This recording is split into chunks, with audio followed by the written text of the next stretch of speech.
Voilà, alors là, je suis allé sur rogermansuit.fr/hx2/suite HTML, c'est-à-dire suite ici.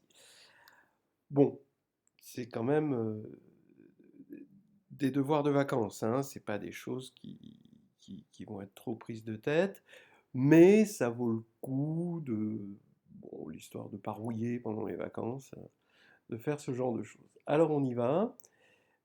Cette suite tend vers 1. Bon, si vous avez un peu l'habitude de ces suites, il faut prendre le log. Si ça tendait vers 1, alors le log tendrait vers 0. Or, le log, c'est n log de 1 plus 3 sur n, donc qui est un log de 1 plus 3 sur n, qui est équivalent à 3 sur n, donc ça fait le log tend vers 3, quoi. Donc c'est pas bon. Donc là, c'est faux.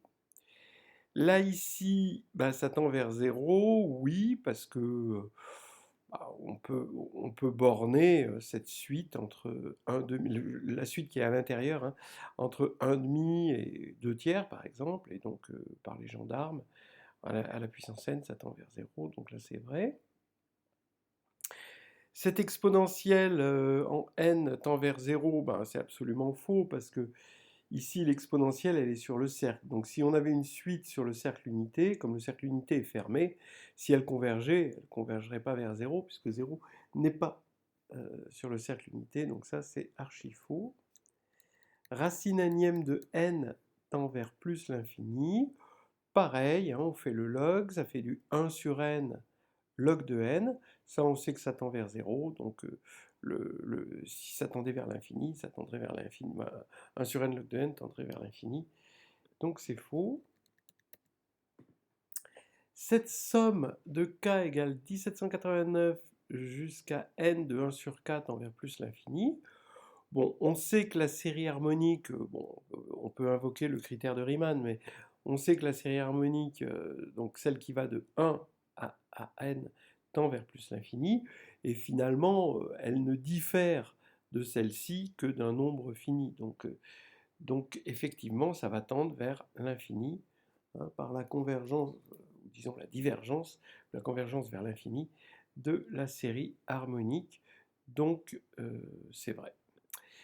Entre parenthèses, c'est là qu'on peut remarquer que Roger Mansuy aime bien cette date. Il se cache peut-être un révolutionnaire chez lui.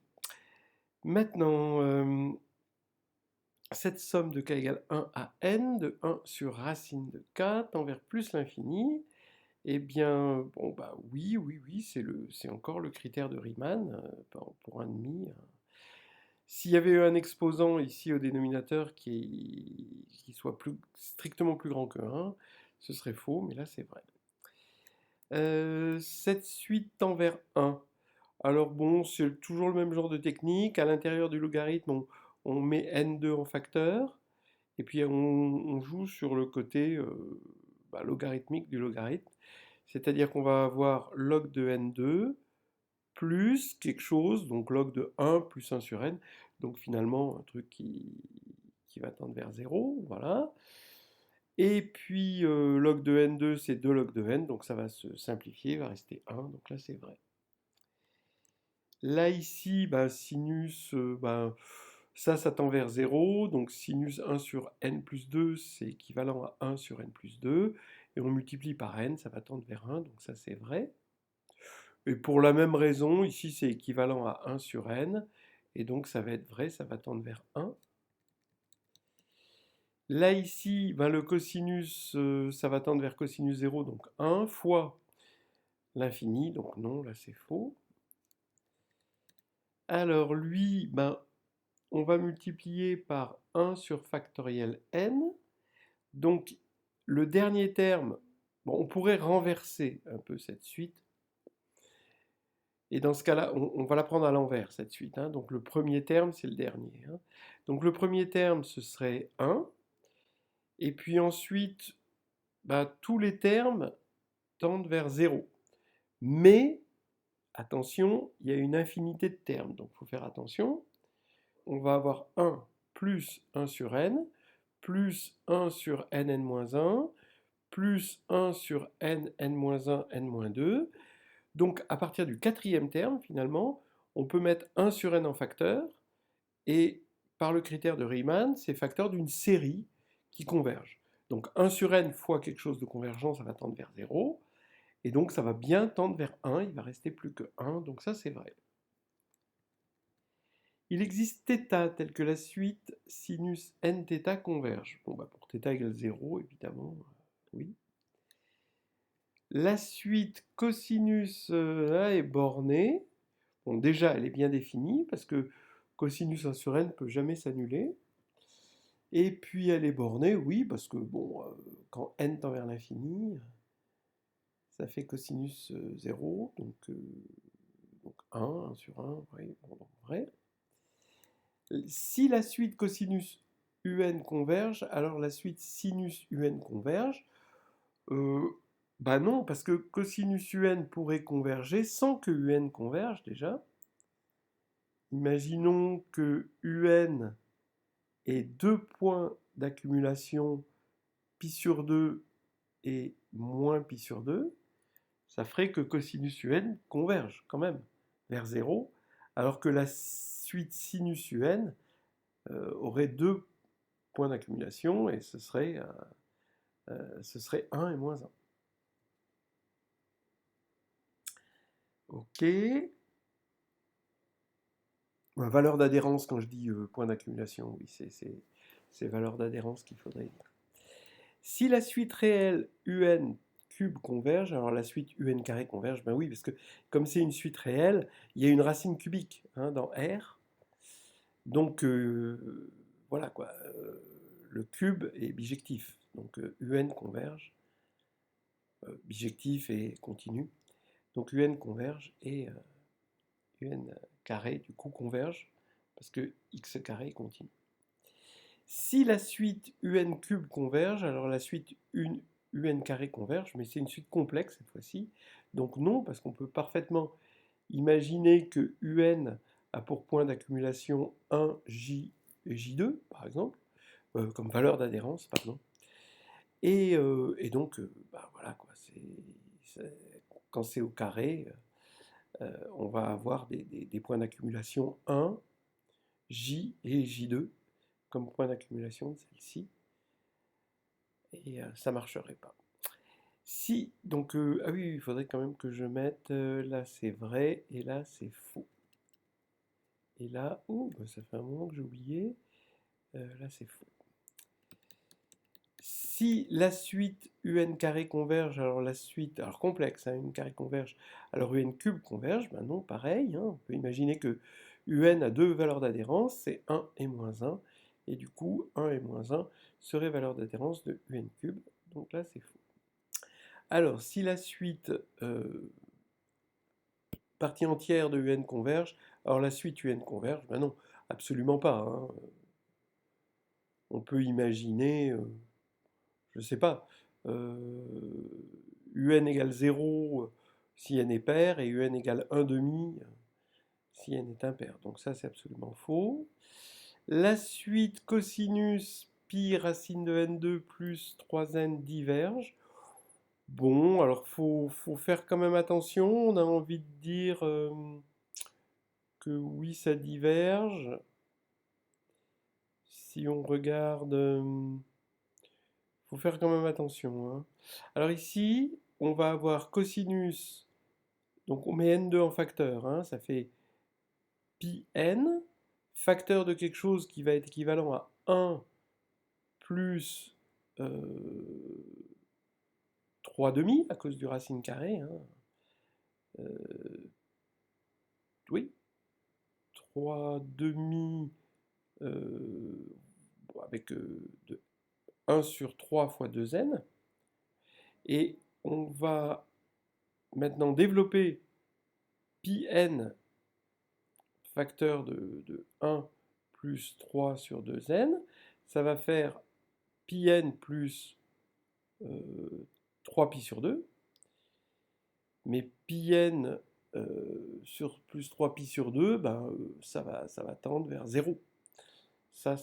Donc non, ça converge, et ça c'est faux. Ça converge vers 0, en fait. Voilà. La suite UN comme ceci converge si et seulement si U0 égale U1 égale 0. Alors si U1 et U2, U0 et U1 sont nuls, effectivement ça va faire nul. Mais maintenant, non, en fait, on peut voir que il suffit que U0 soit égal à U1. D'accord? Donc comme ça va faire que par récurrence, si UN est égal à UN plus 1, alors UN plus 2 est égal à UN plus 1. Et donc on a une récurrence, on a une suite stationnaire, et ce qui nous fait que elles convergent.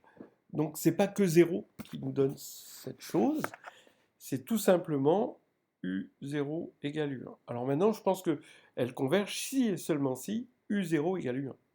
Mais là, tel que c'est écrit, c'est faux.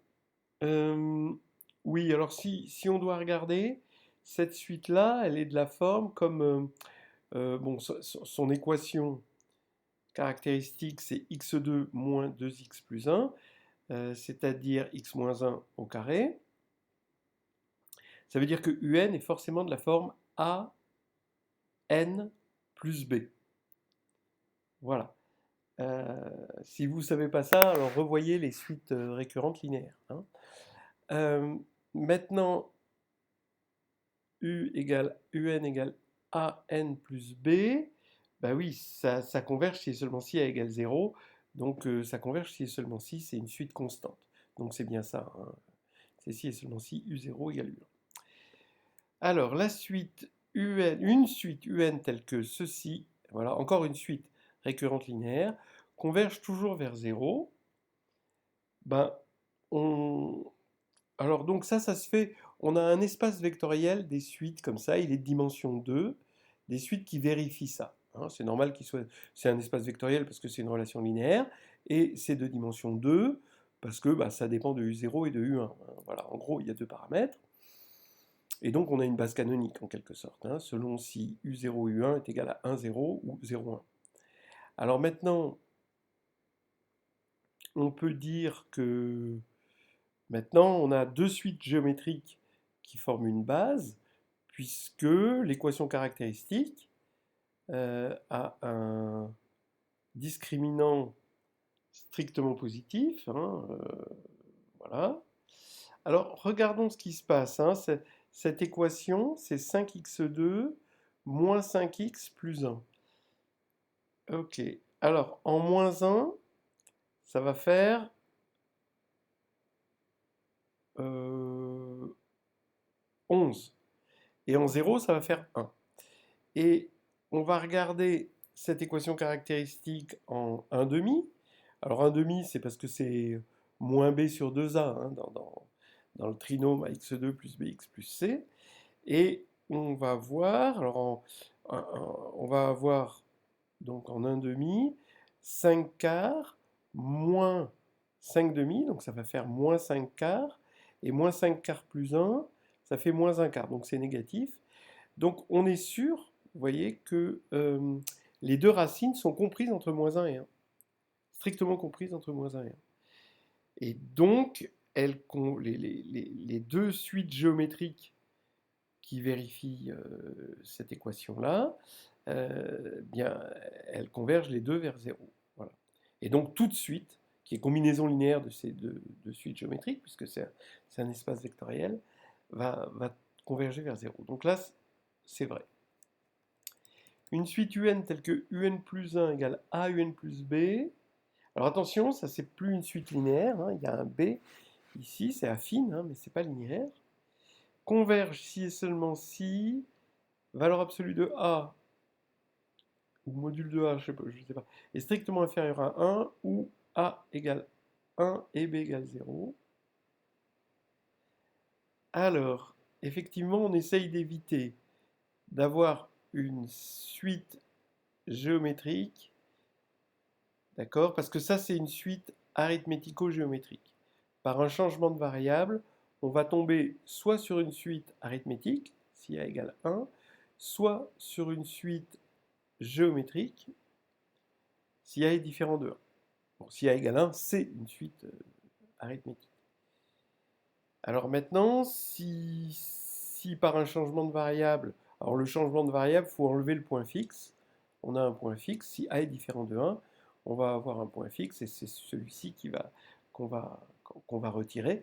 On va créer une nouvelle suite Vn égale Un moins L, où L c'est la solution de L égale AL plus B.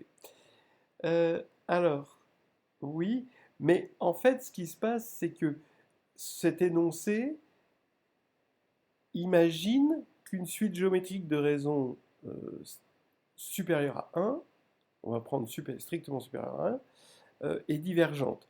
Or, la suite nulle, on peut la voir comme une suite géométrique de raisons n'importe quoi. Donc non. Donc on peut avoir des suites constantes. Alors, donc là, tel que c'est écrit, c'est faux parce qu'on peut avoir des suites constantes. Voilà. Mais je dirais que si on devait avoir quelque chose de vrai, c'est si et seulement si tout ceci et UN n'est pas constante. Alors là, ça deviendrait vrai. Voilà. Mais je ne vais pas cliquer sur vrai parce que sinon, c'est du rouge qui arrive et ça fait mal. Alors maintenant, celle-ci, bah justement, ça va être le contre-exemple. On va prendre 5 demi, moins 3 fois 5 demi, ça fait moins 15 demi, et ça va nous faire moins 15 demi plus 20 demi, 10, ça va faire 5 demi. Donc ici, on va avoir une suite constante. Donc ici, ça converge, parce que malgré tout, même si avec un changement de variable, on obtient une suite géométrique de raison moins 3, mais ce sera la suite nulle, donc ça va converger, donc là c'est vrai. Une suite réelle de limite L dans R+, est positive à partir d'un certain rang. Bah non, parce qu'on a pris R+, on n'a pas pris R+ étoile. Si on avait pris R+ étoile, alors ce serait vrai. Mais là, non, c'est faux. Si la suite UN diverge vers plus l'infini, alors la suite UN est croissante à partir d'un certain rang. Non, ça c'est faux, hein. On peut imaginer une suite de rang pair et une suite de rang impair, toutes les deux croissantes à partir d'un certain rang, mais avec la suite de rang impair qui est toujours plus petite. Donc là, c'est faux. Une suite positive de limite nulle est décroissante à partir d'un certain rang. Une suite positive de limite nulle, ben non, c'est pareil. On n'a qu'à prendre l'inverse de ça. C'est faux. Une suite monotone converge. Ben non, parce que ça peut tendre vers plus l'infini. Une suite bornée converge. Ben non, moins 1 puissance n. Une suite géométrique bornée converge. Ben pareil, moins 1 puissance n. C'est faux. Le quotient de deux suites convergentes est convergent. Eh ben non. Si on a 0, si ça tend vers 0 dénominateur. Deux suites bornées UN et Vn telles que UN moins Vn tend vers 0 convergent vers la même limite. Bon, bah, il se peut que UN, on prend UN qui diverge et UN égale Vn. Donc ça va bien tendre vers 0 et ça ne converge pas vers la même limite puisque ça diverge. Donc ça, je pense que c'est certainement à cause d'un certain nombre d'erreurs que font les étudiants qu'on a mis ça, mais c'est faux. La partie réelle d'une suite complexe convergente est convergente. Bah oui, parce que la projection sur la partie réelle est continue. Donc ça, c'est vrai. La partie entière d'une suite réelle convergente est convergente. Bah, la partie entière, c'est pas continu, par contre. Hein, donc a priori, c'est faux. Donc si on veut un contre-exemple, on prend un truc du style moins 1 puissance n sur n, d'accord. Voilà, la suite réelle est convergente, elle tend vers 0, mais la partie entière aussi entre 0 et moins 1. Donc ça, c'est faux. Le maximum d'une suite réelle convergente et de la suite nulle définit une suite convergente. Ben oui, parce que ça converge, là ça converge. On a la suite nulle, elle converge, la suite réelle converge. Et le maximum, c'est quelque chose de continu, en deux variables. Hein. Comment dire? Parce que si on appelle x et y deux variables, le max de x et y, ça peut s'écrire valeur absolue de x moins y, plus x plus y, le tout sur 2. Voilà. Donc comme la valeur absolue c'est continu, toutes les fonctions là sont continues, et on voit que le max, c'est continu en les deux variables. Donc là c'est vrai. Le maximum de deux suites réelles convergentes, bah oui, définit une suite convergente pour la même raison. Une suite réelle qui admet une unique valeur d'adhérence converge. Bon alors oui, on peut avoir une unique valeur d'adhérence, mais ensuite, il se peut que l'infini soit une... C'est pas compté comme une valeur d'adhérence. C'est pas une valeur d'adhérence. Ça dépend. En fait, là, je trouve que la question dépend de conventions. Ça dépend si l'infini est compté comme une valeur d'adhérence. Mais non. Oui, mais si l'infini, ça ne sera pas convergent. De toute façon, dans tous les cas, c'est faux. Une suite réelle bornée qui admet une unique valeur d'adhérence converge. Bon, ben là, c'est vrai. C'est à bien connaître, ça. L'ensemble des valeurs d'adhérence d'une suite réelle bornée est fini. Alors ça, c'est intéressant parce que il y a un contre-exemple. Si on prend déjà, la suite des, des, des rationnels, c'est vraiment une suite puisque l'ensemble des rationnels est dénombrable. Hein, donc on peut écrire les rationnels sous forme de suite. Bon, ben, on voit bien que tout point de R, on peut s'en approcher autant qu'on veut. Et bon, d'après la propriété des rationnels, il existe toujours un rationnel qui approche autant qu'on veut un point de R. Donc tout R est valeur d'adhérence. Tout R, grand R, hein, l'ensemble des réels.